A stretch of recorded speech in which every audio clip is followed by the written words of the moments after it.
This is the WWE Raw March 10, 2025 full show results video which takes place at Madison Square Garden in New York. The show started with a match between Grayson Waller vs main event Jey Uso, and the result of this match was Jey Uso defeated Grayson Waller by pinfall with a spear. Post-match, A-Town Down Under beat Uso down, but he back body drops Waller out of the ring and drops Theory with a spear. Headed up top, diving splash connects, but Gunther is here and chokes Jey out with the Gajira clutch. Logan Paul makes his entrance and gets on the mic and says he doesn't really associate with guys like AJ, he's Logan Paul, and when you hear his name you think of names like The Rock and John Cena who have transcended sports and entertainment and who will do anything to get to the top. So that's why he's shocked that Cody Rhodes turned down The Rock's offer and it took Cena 20 years to realize nice guys finish last. He tells Rock to consider his soul for sale, the craven asshole he is. He calls Andrew Schultz out in the crown and asks that he be given a mic and cajoles him into standing and saying why he came out to MSG tonight. Schultz says he came out for the reason everybody else did, to see the steel cage match between CM Punk and Seth Rollins.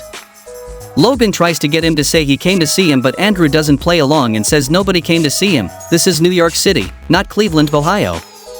He particularly wants to see AJ Styles tonight, and that leads Paul to yank him over the barricade and throw him into the ring. Logan draws him up and hooks him, but Styles makes the save. Styles rush, Schultz recovers in time to watch AJ hit the phenomenal forearm and high-five him.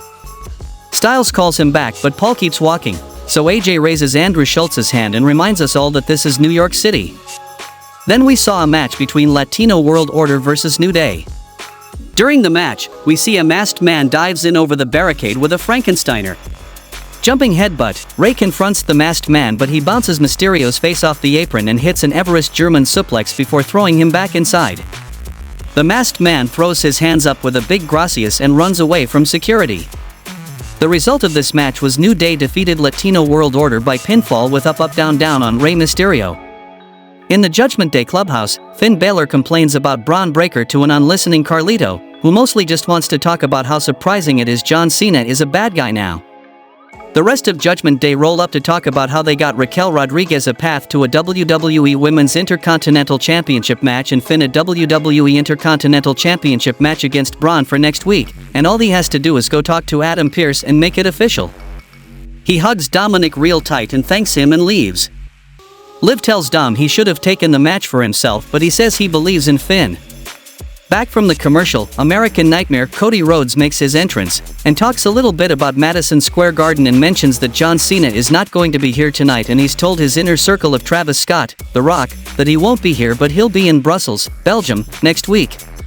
He begrudges Cena talking about having the discipline to do what needs to be done even when you don't feel like it. He says you have that mentor where eventually you have to turn to them and say, sit down John, you goddamn moron, best for business. Nobody defines that better than John Cena, but he thinks the thousands here tonight know better, because the business has changed. It's always tacky to cite stats, but there's one statistic that will never be one man's delusion, and that's 17. 17 will never happen, but he gets the heartbreaking privilege of beating his hero in his last chance as he finds out in real time that Cody is the captain now.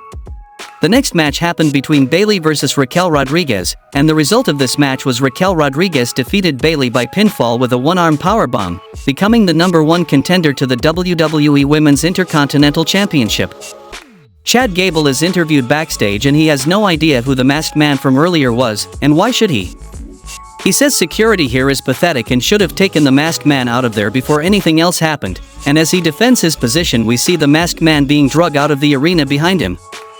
Michael Cole is in the ring to introduce IYO Sky, and she talks about how good it feels to be in Madison Square Garden as champion, and she proved the impossible is possible, and now she's over the moon to be champion and going to WrestleMania. Cole says she's going to have her work cut out for her and introduces Bianca Belair, and she says she and IYO have never seen eye to eye, but she's excited for the both of them to go to WrestleMania together. She says she wasn't planning on making anything happen last week and she's apologized to Rhea Ripley, but if she thought she could put hands on her without consequences, she doesn't know her at all, and now she's focusing on WrestleMania, and then comes Rhea Ripley, as Michael Cole gets the hell out of Dodge. She talks her way down the ramp and asks Bianca why she got involved last week, and she doesn't like any of Bianca's answers. She accuses her of being scared of her and says there was no reason for her to be at ringside and she should have focused on handling her own business with Naomi and Jade Cargill. Belair will be real. Rhea's engaging in a defense mechanism because she knows she can't beat IYO and she's just trying to blame her. IYO Sky tries to get between them and Ripley pie-faces her. Sky tries again and this time Bianca pie-faces her, and now the champion has had enough and hauls off and slaps the both of them full force in the jaw. In the main event of the show, we saw a steel cage match between CM Punk versus Seth Rollins.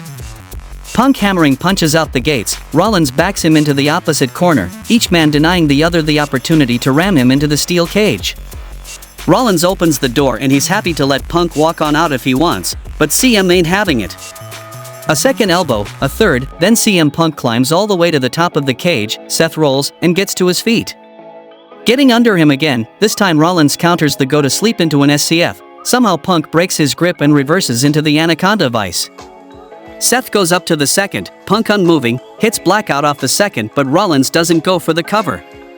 The crowd gets excited, and then Roman Reigns comes and pulls Seth Rollins out of the damn cage, that's the finish, and Rollins won the match by disqualification.